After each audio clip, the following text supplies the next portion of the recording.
Assalamualaikum warahmatullahi wabarakatuh. Kami dari kelompok 8 kelas reguler pagi B. Kami di sini akan mempresentasikan hasil self promotion kami yaitu mengenai ranitidin injeksi. Kami beranggotakan Hadiat Maulana Derajat, Irena Katrin dan Seli Meliani Suryati. Nah, di sini saya akan sedikit menjelaskan mengenai formula yang kami buat. Formula yang kami buat itu mengacu pada manufaktur yang terdiri dari ranitidin sebagai zat aktifnya yang berguna untuk mengatasi gejala akut tukak duodenum atau yang bermasalah pada asam lambungnya. Dosis yang kami pakai yaitu 2,5% atau sama dengan 25 mg dalam 1 mili. Nah, sediaan yang kami buat itu injeksi sediaan intravena atau juga bisa digunakan sebagai intramuskular. Nah, selain itu ditambahkan zat tambahannya itu dinatrium hidrogen fosfat yang disatukan dengan potasium dihidrogen fosfat untuk menjadi dapar fosfat sebagai larutan pendapar untuk menstabilkan pH sediaan dari sediaan injeksi ranitidin yang konsentrasinya itu masing-masing dinatrium hidrogen fosfat itu 0,24% dan potasium dihidrogen fosfatnya 0,095%. Lalu NaCl sebagai zat pengisotonis. Ditambahkan NaCl itu karena larutan yang kami buat itu bersifat hipotonis sehingga harus ditambahkan NaCl untuk menjadikan larutan isotonis. Lalu ada aquaproinjeksi yang digunakan sebagai pembawa sekaligus pelarut.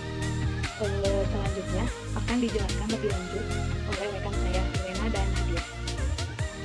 Alasan pemilihan formula. Formula yang dibuat adalah injeksi ranitidin HCl dengan dosis 25 mg per mili, di mana sediaan injeksi ini dibuat dengan indikasi pengobatan untuk tukak lambung dan penyakit lainnya yang berhubungan dengan iritasi akibat sekresi asam lambung yang berlebih. Pada dosis 25 mg per mili, ranitidin HCl dapat mensupresi atau menekan sekresi asam lambung, sehingga pemilihan bentuk sediaan berupa injeksi intravena sangat dibutuhkan, agar ranitidin HCl dapat diabsorpsi penuh oleh plasma, sehingga mencapai efek terapinya dengan cepat. Tidak digunakannya pengawet karena ranitidin ini bersifat single dose atau sekali pakai, sehingga tidak diperlukannya pengawet dalam sediaan ini. Kemudian, alasan pemilihan zat tambahan pada formula. Pada formula sediaan injeksi intravena ranitidin HCl ini digunakan beberapa zat tambahan yaitu dinatrium hidrogen fosfat atau Na2HPO4, kalium dihidrogen fosfat atau KH2PO4, NaCl dan aqua proinjection. Na2HPO4 dan KH2PO4 digunakan sebagai larutan penyangga atau larutan buffer fosfat yang memiliki pH berkisar antara 7,0 sampai 8,0. Pada konsentrasi yang digunakan dalam formula ini, pH larutan buffer adalah 7,4. Di mana larutan penyangga dengan pH ini digunakan untuk menjaga kestabilan pH sediaan pada pH yang sama dengan pH darah agar sediaan tetap isohipris. Kemudian, NaCl pada formula ini digunakan sebagai zat pengisotonis karena syarat sediaan injeksi itu harus isotonis, yang artinya sediaan injeksi tersebut tekanan yang dihasilkan harus sama dengan tekanan dalam cairan dalam tubuh yang kadarnya sama dengan NaCl 0,9%. Yang terakhir, aqua proinjection. Aqua proinjection digunakan sebagai zat pembawa dalam formula karena zat aktif serta zat tambahan yang memiliki kelarutan baik dalam air. Pada formula tidak ditambahkan zat pengisotonis karena sediaan memiliki nilai tonisitas yang lebih dari 0,9 atau sama dengan hipertonis. Sediaan hipertonis masih dapat diterima oleh tubuh namun menimbulkan rasa nyeri pada saat proses penyuntikan ini. Kemudian dapat pembuatan, dinyalakan, LAF ditunggu selama 30 menit, ditimbang semua bahan lalu dipanaskan api yang akan digunakan sebagai pembawa untuk menghilangkan CO2.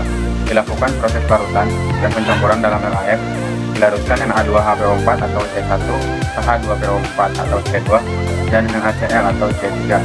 Dengan menggunakan sebagian api, diaduk dan homogen semua larutan C1, C2, dan C3. Kemudian dilarutkan ranitidin dengan api larut dan homogen atau C4. Setelah itu dicampurkan C1 dan C2 dan homogen lalu dicek pH-nya. Setelah itu dicampurkan C3 dan C4 ke dalam larutan yang berisi C1 dan C2. Dicek pH larutan sediaan menggunakan pH universal sampai pH memasuki rentang 6,87 sampai 7,2. Ditambahkan sisa api, diaduk dan homogen, dimasukkan ke dalam ampul menggunakan membran filter N 1 mili. Dengan filtrat pertama dibuang terlebih dahulu, lalu filtrat selanjutnya dimasukkan ke dalam ampul, lalu dilakukan sterilisasi akhir dengan autoclave pada suhu 121 derajat Celcius selama 15 menit, serta lakukan evaluasi sediaan dan dikemas. Mungkin itu saja yang kami dapat sampaikan dari kelompok 8. Mohon maaf bila ada kesalahan. atau salah kata. Wabillahi taufiq wal hidayah. Wassalamualaikum warahmatullahi wabarakatuh.